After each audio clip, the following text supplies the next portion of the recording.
Vicarious trauma is pretty interesting because in the latest version of the DSM, the Diagnostics and Statisticians Manual that psychologists uses, right, that the mental health profession uses to give diagnoses, you can actually be diagnosed with PTSD, post-traumatic stress disorder, and the exposure to the trauma can be direct, like you actually are experiencing the trauma yourself, you can witness the trauma, or the most recent addition is that it can actually be traumatic experiences that you just hear about in the course of your professional life, right? So actually we call it vicarious trauma a lot, but technically now it can actually just be straight up PTSD. Like you can be diagnosed with PTSD simply because of the exposure that you have, what we call your trauma exposure.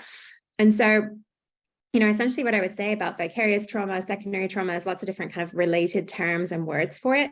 It's a normal reaction to stressful and sometimes traumatizing work that we do with survivors of trauma. And it's a result of your level of trauma exposure. So how much of an issue is this in the immigration field? I think it's very common.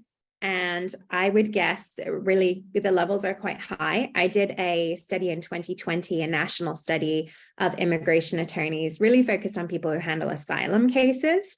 But I would say that you're going to see the same kind of trauma exposure if you are working with folks on U visas or T visas or SIJ or VAWA, or honestly, like any cases involving prolonged family separation, or even in the most straightforward cases, right, in adjustment and NATS, trauma can come up because trauma is a part of our everyday lives for our clients and for us.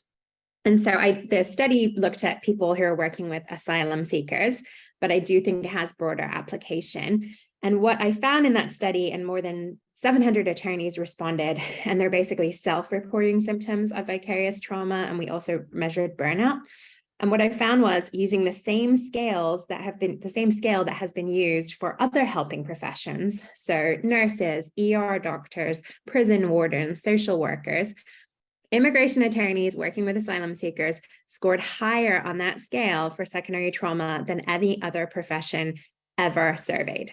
Right. So just let that sink in for a minute. You all, the audience for this roundtable, we are as a group testing higher for secondary trauma than any other profession, right, that has yet been surveyed, which includes other attorneys too, by the way. It includes defense attorneys, it includes family law attorneys. And so I think this is something that we need to take really seriously.